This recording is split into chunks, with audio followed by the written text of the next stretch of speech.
Ouais. Avant les questions, monsieur. Je voudrais commencer par remercier la firme Léger et Mme Roy pour la présentation. Je veux aussi remercier les usagers. Vous comprenez dans le topo d'intro que ce sont des usagers qui ont été consultés. 1002 répondants, c'est pas peu. Donc je tiens à remercier ces gens-là d'avoir pris le temps.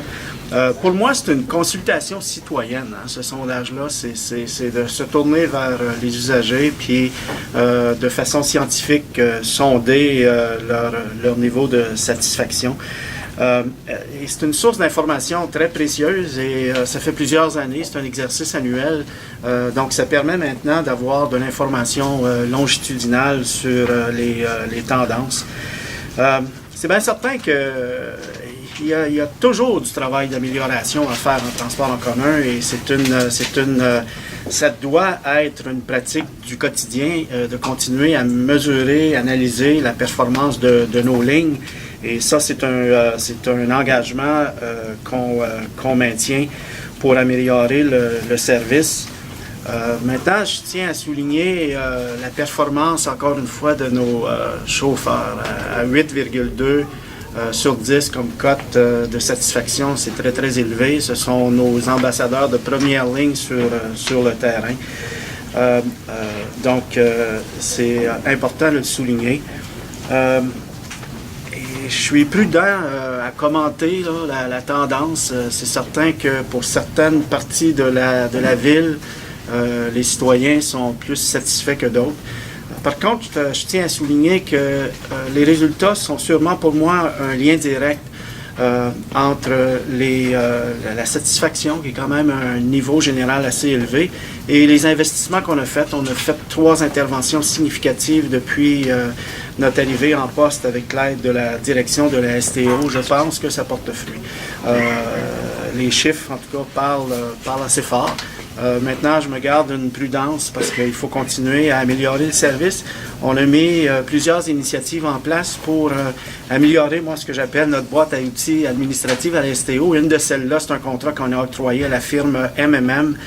Les travaux sont bien en cours. On devrait avoir une présentation des résultats vers la fin du mois d'avril. Et ces résultats-là vont nous amener une série de constats qui vont préparer la desserte de l'automne 2015. Il ne faut pas que je me trompe de date. Donc, c'est ce que je vous offrirais comme commentaire préliminaire. Quels sont les facteurs qui expliquent, d'après vous, le fait que dans 32 % des cas, les usagers ont dit avoir observé une amélioration par rapport à l'année précédente, alors que dans 16 % des cas, ils trouvent plutôt que le service s'est dégradé? Bien, le transport en commun, là, c'est une question de fiabilité, c'est une question de temps de déplacement. Donc, les améliorations qu'on a faites aux lignes visaient à améliorer la fiabilité. Donc, la promesse de service qu'on fait aux usagers, l'autobus est censé être là à 1 heure et se déplacer à une destination à une certaine heure. Donc, ça, c'est la fiabilité. On a travaillé de façon soutenue, les gens de la planif, les gens de l'exploitation, à améliorer cette offre de service-là. Pour moi, c'est une conséquence directe à ces efforts-là. Et l'autre, c'est le temps de déplacement. Nos temps de déplacement sont de plus en plus fidèles aux temps de déplacement qui sont annoncés. Et ça, pour moi, c'est un impact direct. Qu'est-ce qui vous inquiète le plus dans ces résultats-là aujourd'hui et sur quoi vous allez plancher là, pour améliorer? Il y a beaucoup de validation dans les résultats. La validation qu'on entend et qu'on voit dans les résultats, c'est des endroits qui demeurent problématiques pour nous qu'on connaît. Masson-Angers, Monsieur le conseiller Carrière travaille avec nous de façon active à la recherche de solutions et je planche beaucoup sur les analyses faites par la firme qu'on a embauchée pour nous aider à trouver les solutions.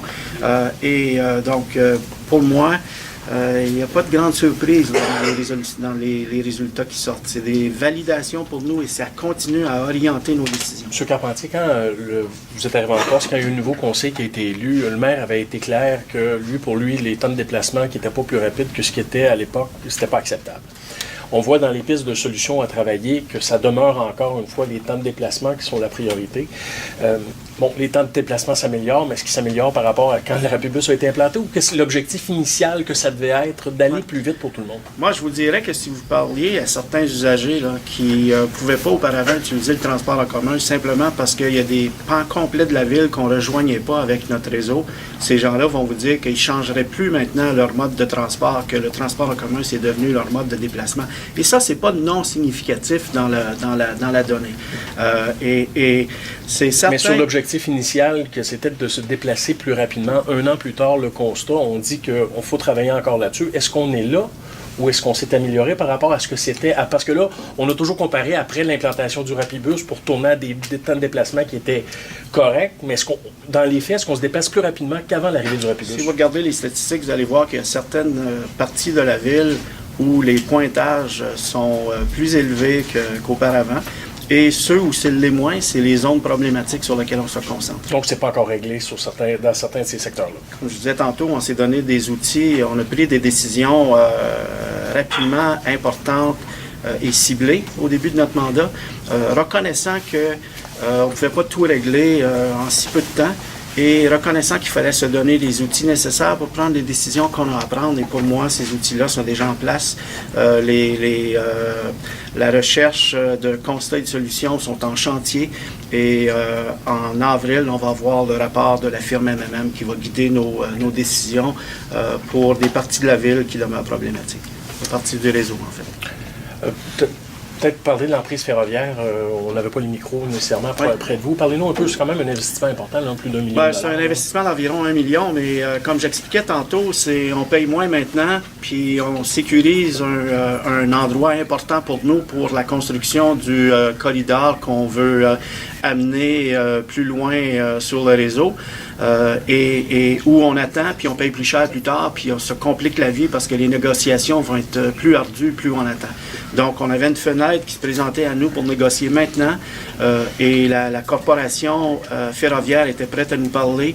On a réussi à trouver un montant qui était acceptable pour les parties, puis on ne pouvait pas passer à côté de cette occasion-là. Si le projet ne se concrétise pas, vous allez juste revendre le terrain? On est propriétaire d'un terrain qu'on peut revendre éventuellement. Mais à l'époque, on avait parlé que quand on avait lancé le Rapibus, que c'était fondamental, ce tronçon-là, pour le succès du Rapibus vers l'Est. Où en sommes-nous? M. McMillan s'est engagé, le deux gouvernements. Où en sommes-nous dans cette prolongation-là vers... Je répète, et je le dis à toutes les fois que la question m'est posée, le projet est inscrit au plan québécois d'investissement, ce qui est d'infrastructure, ce qui n'est pas non significatif. Là. Ce projet-là est déjà reconnu par le gouvernement du Québec et inscrit au plan québécois d'infrastructure. Autre chose qu'il faut savoir, c'est que les discussions sont toujours en cours avec le ministère des Transports du Québec local pour fournir les analyses nécessaires pour donner le dernier estampillage là, sur le projet. Et c'est un projet qui continue son cours et qui ne fait pas face à des obstacles présents. Ça ne sera pas dans le budget aujourd'hui.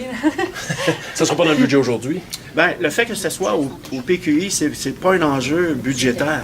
L'enjeu budgétaire, le budget, c'est le budget des dépenses pour l'année en cours. Donc, on parle de deux choses complètement différentes. Là. Donc, l'argent est là pour cette portion-là du Rapibus? C'est prévu, l'argent est prévu dans le PQI. C'est tout simplement une question que l'argent soit transféré dans le compte de la société de transport par l'approbation finale du ministre. Et là, on est vraiment dans l'administratif d'un dossier et un dossier qui suit son cours et qui, pour nous, n'est pas un dossier à risque. Ça pourrait se développer quand? Je ne sais pas vous répondre là-dessus.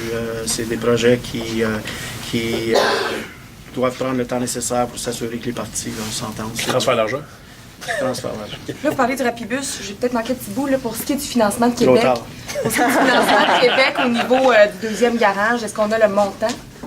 C'est 75% du budget prévu, puis c'est les frais admissibles. Je n'ai pas un chiffre précis pour vous le donner.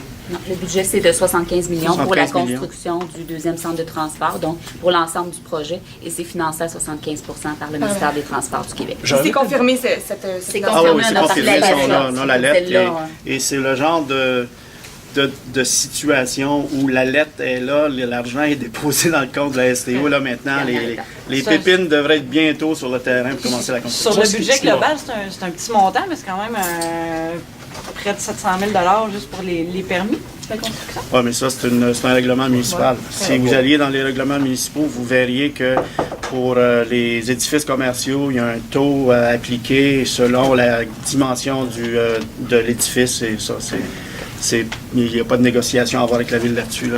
Tous les entrepreneurs doivent répondre au même règlement. Monsieur Carpentier, moi, ça m'a frappé tout à l'heure quand vous avez parlé de ça, la grosseur du garage, puis la capacité d'avoir des racks à vélo. Présentement, c'est impossible. J'aimerais ça que vous me parliez un peu de ça, parce que moi, ça frappe un peu mon imaginaire que les garages sont tellement petits qu'on ne peut pas mettre de rack à vélo. Ce qu'on pourrait vous offrir à un moment donné, c'est une visite de la cour ici, là, où on stationne les autobus. Là. Quand on parle par choc à par choc, il n'y a aucun pouce qui sépare, aucun autobus dans le stationnement ici. Là.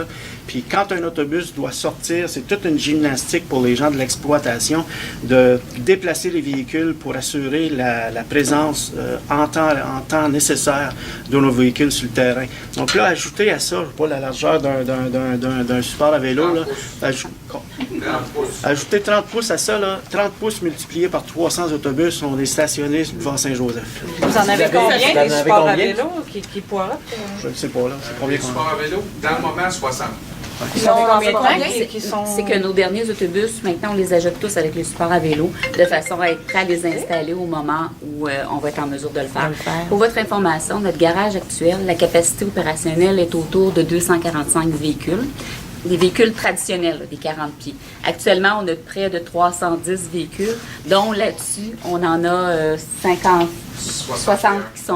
qui sont désarticulés. Donc, vous pouvez imaginer comment on est sursaturé au niveau du garage et comment ça présente des défis pour nos équipes d'entretien. Des hivers comme cet hiver accentuent le problème parce qu'on sait que des composants de véhicules soumises au gel et au dégel avec les froids qu'on a connus sont plus susceptibles d'avoir des bris. Donc, la fiabilité des véhicules est affectée par cette supports à vélo, on peut mettre combien de vélos sur chaque? 2 vélos.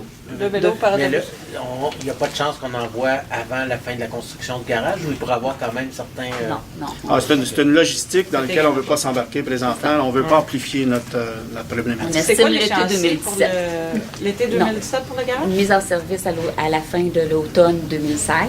Donc, on peut penser que les supports à vélo en 2017 pourront être sur nos autobus. Moi, je vais avoir votre truc pour se stationner. Comme ça, quand j'ai de la visite à la maison, on a juste 2 places de stationnement. Oui. OK, merci beaucoup. Merci.